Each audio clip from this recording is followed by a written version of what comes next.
My name is Rakesh Bosle. I'm a pharmacy student. My question is, can you please explain the creation of universe and life on the basis of Islam? भाई साहब ने सवाल पूछा है कि can you explain the creation of the universe on the basis of Islam. ये कायनात किस तरीके से कायम हुआ इस्लाम के नज़रिए से। आज साइंस क्या कहती है, पहले वो तस्करा करूँगा मैं। साइंस कहती है कि कायनात कायम हुई बाय बिग बैंग। पहले ये कायनात वो तो प्राइमरी नेबुला एक थी, उसके बाद एक धमाका हुआ, उसके बाद आए गैलेक्सीज, स्टार्स, प्लैनेट्स, सन, मून और ये ज़मीन जिस पे हम रह रहे हैं, इसे कहते हैं बिग बैंग। और इसके लिए नोबेल प्राइज़ मिला था कुछ साइंटिस्ट को 40-50 साल पहले। कुरान में इसका जिक्र है सूरह अल अंबिया में, सूरह नंबर 21 आयत नंबर 30 में।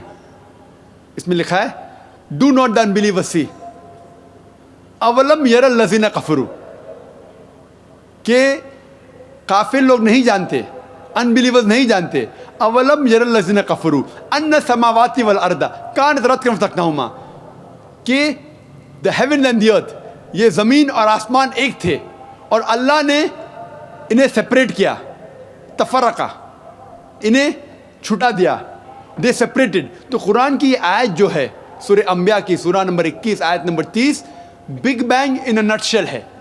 तो जिस तरीके से कुरान जिक्र करता है 1400 साल पहले, साइंस आज यानी कल बोल सकते, yesterday, 50 years back, 40 years back, 40 साल पहले, 50 साल पहले, आज साइंस मानती है किस तरीके से कायनात वजूद में है। और इसका जिक्र अल्हम्दुलिल्लाह कुरान में 1400 साल पहले है। मैंने एक तकरीर किया हूँ, Quran and modern science, conflict और कंसिलेशन, और उसमें डिटेल में साइंस के बारे में बात किया हूँ कि जो चीज़ साइंस आज जान रही है, कुरान में इसका जिक्र है 1400 साल पहले, क्योंकि Quran is far superior to science, क्योंकि कुरान का लेखक, ऑथर, इस ज़मीन को बनाने वाला है, वो हमसे, आपसे और हमसे और अच्छा जानता है।